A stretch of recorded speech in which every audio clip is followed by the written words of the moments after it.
Hello students, आज की class में हम डिस्कस करेंगे शेप्स ऑफ एटॉमिक ऑर्बिटल्स। ठीक है, या फिर इसको हम बोलते हैं plots of total probability density. जब हम किसी भी एटॉमिक ऑर्बिटल की शेप के बारे में बात करते हैं तो उस शेप का मतलब होता है कि न्यूक्लियस के अराउंड में इलेक्ट्रॉन की डेंसिटी किस डायरेक्शन में है, या न्यूक्लियस के अराउंड में इलेक्ट्रॉन की जो डेंसिटी है उसका अरेंजमेंट कैसा है, उसी को ही बोलते हैं shape of the atomic orbital. अब ये जो इलेक्ट्रॉन की जो डेंसिटी है उसी से डिसाइड होती है किसी भी एटॉमिक ऑर्बिटल की शेप। तो अब एटॉमिक ऑर्बिटल की शेप बताने के लिए हम दो सिस्टम यूज करते हैं। एक तो होता है बाउंड्री सरफेस डायग्राम और एक होता है charge cloud diagram. Boundary surface diagram में हम क्या करते हैं कि बाउंड्री सरफेस डायग्राम न्यूक्लियस के अराउंड में जो स्पेस होता है उस स्पेस के अंदर हम एक ऐसा सरफेस मानते हैं जिस सरफेस के अंदर, जो सरफेस न्यूक्लियस के अंदर उस रीजन को एनकैप्सुलेट करता है जिसके अंदर इलेक्ट्रॉन के मिलने की प्रोबेबिलिटी बहुत हाई होती है, ग्रेटर देन कितनी होनी चाहिए, 90%। ठीक है, और उस सरफेस के ऊपर प्रोबेबिलिटी डेंसिटी क्या होती है, कांस्टेंट। कि ये हमारा न्यूक्लियस है, इस न्यूक्लियस के अराउंड में ये जो स्पेस है इसमें हम एक ऐसा सरफेस मानते हैं जिस सरफेस के अंदर, इस सरफेस के अंदर इलेक्ट्रॉन के मिलने की प्रोबेबिलिटी क्या होती है, मैक्सिमम। और इस सरफेस के ऊपर इलेक्ट्रॉन प्रोबेबिलिटी डेंसिटी क्या होती है, साई स्क्वायर कांस्टेंट रहता है। तो इसको बोलते हैं बाउंड्री सरफेस डायग्राम। दूसरा जो तरीका होता है इलेक्ट्रॉन डेंसिटी को बताने के लिए, न्यूक्लियस के अराउंड में जो इलेक्ट्रॉन डेंसिटी है उसको रिप्रेजेंट करने के लिए, दूसरा होता है charge cloud diagram. Charge cloud diagram में हम क्या करते हैं कि न्यूक्लियस के अराउंड में जो भी इलेक्ट्रॉन डेंसिटी है उसको हम डॉट्स की प्रेजेंस, डॉट्स की फॉर्म में बताते हैं। न्यूक्लियस के अराउंड में, ये जैसे न्यूक्लियस है, इसके अराउंड में जो इलेक्ट्रॉन डेंसिटी है उसको डॉट्स की फॉर्म में बताते हैं। जितनी ज्यादा इन डॉट्स की डेंसिटी होगी उतनी ही ज्यादा इलेक्ट्रॉन की डेंसिटी हम मानते हैं। ठीक है, जैसे क्या होता है, ये न्यूक्लियस है, न्यूक्लियस के अराउंड में ये बहुत सारे डॉट्स मैंने शो किए हैं। तो ये डॉट्स क्या रिप्रेजेंट करते हैं, इलेक्ट्रॉन डेंसिटी को रिप्रेजेंट करते हैं। ठीक है, तो चार्ज क्लाउड डायग्राम में क्या होता है, प्रोबेबिलिटी डेंसिटी को रिप्रेजेंट किया जाता है डॉट से, और ये जो डॉट्स की जो डेंसिटी होती है वो हमें उस रीजन की इलेक्ट्रॉन प्रोबेबिलिटी डेंसिटी को बताता है। ठीक है, जैसे फॉर एग्जांपल ये 2s ऑर्बिटल का बनाया है मैंने। 2s ऑर्बिटल का जब चार्ज क्लाउड डायग्राम बनाते हैं तो ये न्यूक्लियस है, न्यूक्लियस के अराउंड में ये जो डॉट्स की डेंसिटी देख रहे हो ये यहाँ पे काफी हाई है। लेकिन इसके बाद में एक बीच में ऐसा स्पेस आता है जिसमें इलेक्ट्रॉन के डेंसिटी 0 है। यहाँ पे इस स्पेस के अंदर कोई भी इलेक्ट्रॉन या कोई भी डॉट मैंने शो नहीं किया है, मतलब इसके इस रीजन के अंदर, इस स्पेस में इलेक्ट्रॉन डेंसिटी क्या है, 0। उसके बाद फिर ये रीजन स्टार्ट होता है जिसके अंदर ये डॉट्स शो किए हैं, ये डॉट्स बताते हैं यहाँ पे इलेक्ट्रॉन डेंसिटी। तो 2s ऑर्बिटल के लिए इलेक्ट्रॉन डेंसिटी एक तो यहाँ पे शो की है मैंने, और एक यहाँ पे बीच में ऐसा स्पेस है जिसके अंदर इलेक्ट्रॉन डेंसिटी क्या है, 0। ठीक है, उसको बोलते हैं नोड, जैसा कि आपने पहले भी देखा है। ठीक है, तो बाउंड्री सरफेस डायग्राम या चार्ज क्लाउड डायग्राम, ये दो तरीके होते हैं न्यूक्लियस के अराउंड में इलेक्ट्रॉन डेंसिटी को बताने के लिए। और जब भी हम ये डायग्राम्स बनाते हैं तो इन डायग्राम्स की जो भी शेप आती है वही हमारी किसकी शेप होती है, एटॉमिक ऑर्बिटल्स की शेप होती है। ठीक है, तो अब फर्स्ट ऑफ ऑल हम देखते हैं shape of the S orbital. तो एस ऑर्बिटल की जब हम शेप देखते हैं तो एस ऑर्बिटल के लिए जब हम ये डायग्राम बनाते हैं तो हम क्या देखते हैं, एस ऑर्बिटल के केस में the probability of finding the electron in S orbital is identical in all direction. कि जब न्यूक्लियस के अराउंड में, एस ऑर्बिटल के केस में जब न्यूक्लियस के अराउंड में हम देखते हैं इधर भी इलेक्ट्रॉन मिलने की प्रोबेबिलिटी, इधर भी सभी डायरेक्शन में क्या है, आइडेंटिकल है। तो क्या शेप बन के आएगी, हमारी स्फेरिकल शेप बन के आएगी। ठीक है, और एस ऑर्बिटल कि अभी हर एक डायरेक्शन में इलेक्ट्रॉन मिलने की पॉसिबिलिटी है और सभी डायरेक्शन में जो इलेक्ट्रॉन मिलने की पॉसिबिलिटी है वो आइडेंटिकल है। तो इसका मतलब s ऑर्बिटल कैसे, नॉन डायरेक्शनल, कि पर्टिकुलर कोई भी एक ऐसी डायरेक्शन नहीं है जिसमें इलेक्ट्रॉन मिलने की पॉसिबिलिटी है। इलेक्ट्रॉन मिलने की पॉसिबिलिटी एवरी डायरेक्शन में है। तो इसीलिए s ऑर्बिटल नॉन डायरेक्शनल होते हैं और स्फेरिकली सिमेट्रिकल होते हैं। इसके बाद नेक्स्ट हम देखते हैं the effective volume of the s orbital increases with increase in the n। जैसे ही s ऑर्बिटल के केस में हमारा प्रिंसिपल क्वांटम नंबर की वैल्यू इंक्रीज होती है तो s ऑर्बिटल का साइज भी क्या हो जाता है, इंक्रीज। ठीक है, तो इसी हिसाब से जैसे 2s ऑर्बिटल हमारा ज्यादा बड़ा होता है as compare to 1s orbital, 3s orbital 2s वाले से बड़ा होगा। तो इस टाइप से ऑर्बिटल का साइज हमारा डिसाइड होता है और s ऑर्बिटल का साइज n की वैल्यू के ऊपर डिपेंड करता है। अब s ऑर्बिटल्स की जब हम शेप को देखते हैं, जैसा कि मैंने यहाँ पे बताया था कि जब भी हम, जैसे ये 2s ऑर्बिटल है, इसके लिए चार्ज क्लाउड डायग्राम बनाते हैं तो बीच में एक ऐसा ये रीजन आया है जिसके अंदर इलेक्ट्रॉन डेंसिटी मैक्सिमम है, फिर बीच में कुछ स्पेस ऐसा है जहां इलेक्ट्रॉन डेंसिटी 0 है, फिर एक ये रीजन ऐसा है जिसमें इलेक्ट्रॉन डेंसिटी है। तो ये जो बीच में ये ऐसा रीजन होता है जिसमें इलेक्ट्रॉन डेंसिटी 0 होती है, तो s ऑर्बिटल के केस में उस रीजन को हम बोलते हैं स्फेरिकल नोड या स्फेरिकल नोडल सरफेस। तो किस s ऑर्बिटल में कितने स्फेरिकल नोडल सरफेस होते हैं उसको हम बताते हैं n-1 से। तो 1s ऑर्बिटल के अंदर n की वैल्यू 1 है तो 1-1 करेंगे तो 0 आएगा। तो 1s ऑर्बिटल के अंदर कोई भी स्फेरिकल नोडल सरफेस नहीं होता है या इन जनरल उसके अंदर कोई भी नोड नहीं होता है। ठीक है, और अगर 2s ऑर्बिटल के लिए देखें तो n की वैल्यू यहाँ 2 है, 2-1 करेंगे तो 2s ऑर्बिटल के अंदर 1 स्फेरिकल नोडल सरफेस प्रेजेंट होता है, जैसा कि आप यहाँ पे देख पा रहे हो। बीच में ये एक नोड आया है और इस नोड की जो शेप है 3D में देखेंगे तो ये स्फेरिकल है, इसीलिए इसको स्फेरिकल नोडल सरफेस बोलते हैं। इसके बाद हम देखते हैं शेप्स ऑफ p ऑर्बिटल्स। अब p ऑर्बिटल्स की जब हम शेप देखते हैं तो जैसे कि मैंने पहले भी बताया कि ऑर्बिटल की शेप का मतलब हम न्यूक्लियस के राउंड में इलेक्ट्रॉन डेंसिटी को मेजर करते हैं। ठीक है, न्यूक्लियस के राउंड में इलेक्ट्रॉन डेंसिटी की जो भी शेप होती है वही हमारी शेप किसकी होती है, p ऑर्बिटल की। तो जब p ऑर्बिटल की हम शेप की बात करते हैं तो जो प्रोबेबिलिटी होती है इलेक्ट्रॉन की न्यूक्लियस के अराउंड में वो सभी डायरेक्शन में सेम नहीं होती है। p ऑर्बिटल के केस में न्यूक्लियस के अराउंड में जो इलेक्ट्रॉन के मिलने की पॉसिबिलिटी होती है वो सभी डायरेक्शन के अंदर सेम नहीं होती है।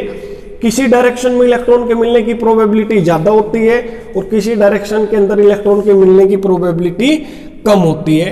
ठीक है, तो इसी बेसिस के ऊपर हम ये देखते हैं कि जो p ऑर्बिटल होते हैं उनकी शेप कैसी होती है, डम्बेल शेप होती है। डम्बेल शेप क्या होती है अभी हम देखते हैं। p ऑर्बिटल के अंदर जैसे ये न्यूक्लियस है, इसके अंदर इधर एक ही लोब होगा, ये डम्बेल ऐसा होता है। ठीक है, बीच में ये क्या है, न्यूक्लियस है। ठीक है, तो p ऑर्बिटल की शेप कैसी होती है, डम्बेल होती है और डम्बेल का जो सेंटर होता है वो हमारा न्यूक्लियस होता है। Each p orbital has 2 lobes. जैसे ही हमने ये डम्बेल के जो 2 लोब होते हैं उसी टाइप से p ऑर्बिटल के भी 2 लोब होंगे। एक लोब ये है इस न्यूक्लियस के राइट साइड में, एक लोब न्यूक्लियस के लेफ्ट साइड में है। और ये जो 2 लोब मैंने बनाए हैं इन दोनों लोब के अंदर इलेक्ट्रॉन के मिलने की जो प्रोबेबिलिटी है दोनों के अंदर आइडेंटिकल होगी। ठीक है, each p orbital has 2 lobes on either side of the nucleus, जैसा कि यहाँ पे हमने देखा है। इसके बाद the probability of finding the electron is same in both the lobes. ठीक है, इस लोब में भी इलेक्ट्रॉन के मिलने की प्रोबेबिलिटी सेम होगी और इसके अंदर, दोनों के अंदर क्या होगी, सेम होगी इलेक्ट्रॉन के मिलने की प्रोबेबिलिटी। इसके बाद अभी हम क्या देखते हैं कि जो भी हमारा p ऑर्बिटल होता है उसके अंदर से एक ऐसा प्लेन पास होता है जिस प्लेन के अंदर इलेक्ट्रॉन के मिलने की पॉसिबिलिटी ऑलमोस्ट 0 होती है। उस प्लेन को बोलते हैं हम नोडल प्लेन। जैसे फॉर एग्जांपल ये हमारा pz ऑर्बिटल है।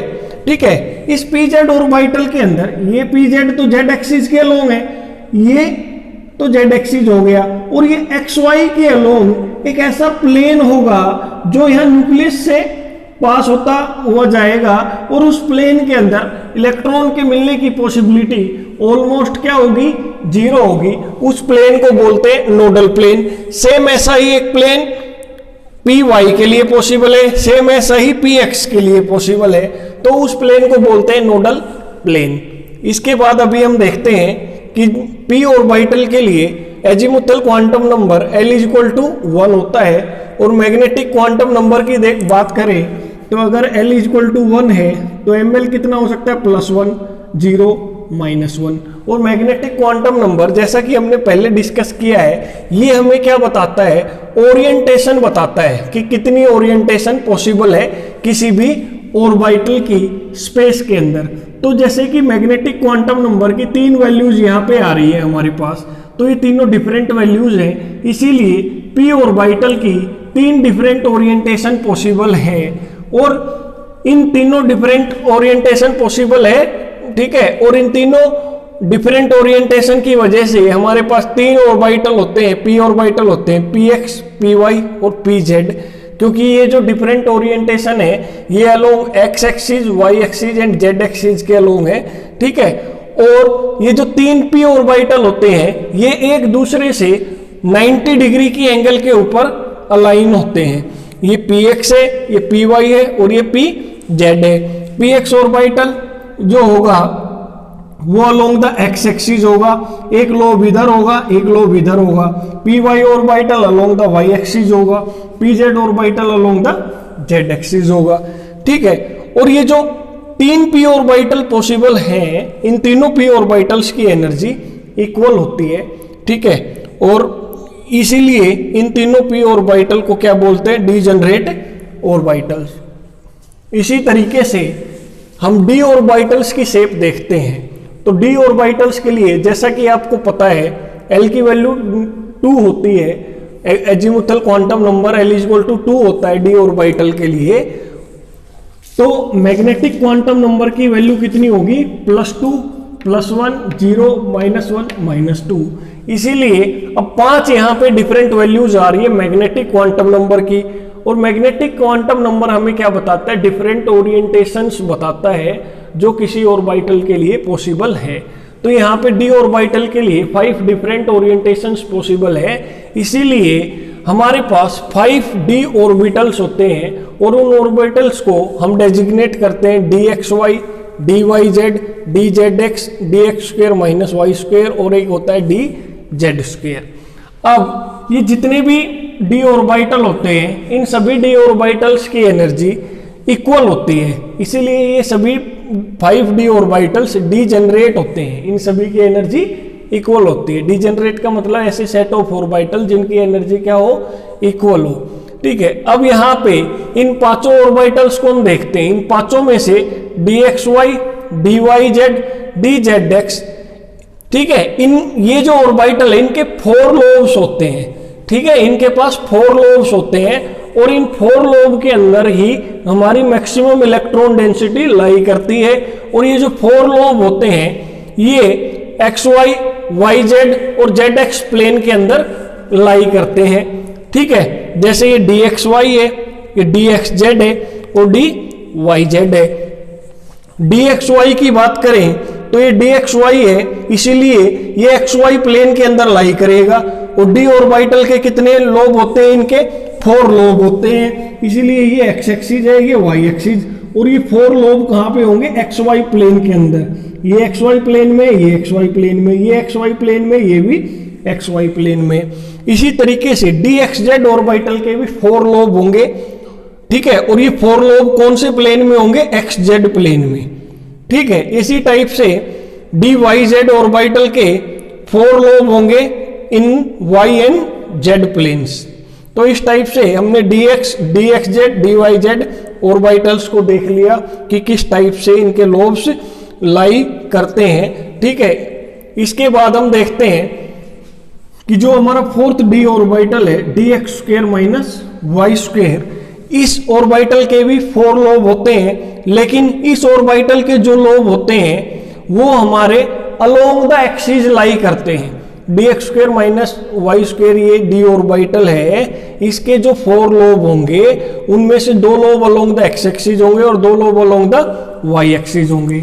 जैसे D X square minus Y square, X Y हमें बता रहा है कौन से एक्सिस के अलोंग इसका अलाइनमेंट है, तो x और y, तो यहाँ पे ये जो 4 लोब होंगे 2 लोब हमारे अलोंग द एक्स एक्सिस होंगे और 2 लोब हमारे y एक्सिस के अलोंग होंगे।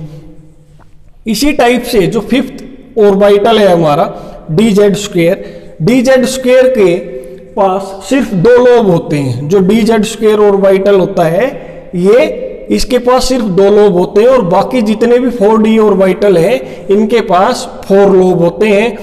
और ये जो डी जेड स्क्वायर है इसके ये दोनों lobe along the Z axis होते हैं। लेकिन एक एडिशनल चीज और होती है इसके पास एक इलेक्ट्रॉन डेंसिटी की रिंग होती है, एक हाई इलेक्ट्रॉन डेंसिटी की सर्कुलर रिंग होती है जो कि कौन से प्लेन में लाई करती है, एक्स वाई प्लेन में लाई करती है। जैसे ये डी जेड स्क्वायर ऑर्बिटल है तो ये जेड एक्सिस के अलोंग में 2 लोब इसके आगे, लेकिन ये जो एक्स और वाई जो प्लेन है यहाँ पे इस एक्स वाई प्लेन के अंदर एक सर्कुलर रिंग है और ये सर्कुलर रिंग के अंदर हाई इलेक्ट्रॉन डेंसिटी होती है और ये कौन से प्लेन में होती है, एक्स वाई प्लेन के अंदर।